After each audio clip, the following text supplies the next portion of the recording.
முதலில் நீங்கள் செய்தி சேகரிக்க மட்டும் வரவில்லை, என்னை வாழ்த்தி அனுப்பவும் வந்திருப்பதாக நான் நினைத்துக் கொள்கிறேன்.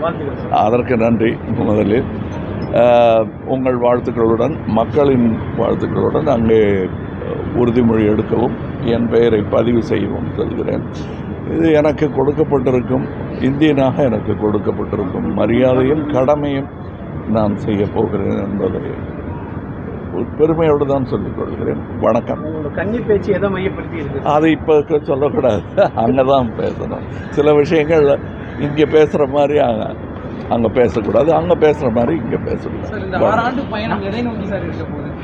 அங்கே தெரியும், என் பயணத்தை பார்த்து கவனிச்சிங்கன்னா நல்லா புலப்படும். ஆமாம், வணக்கம்.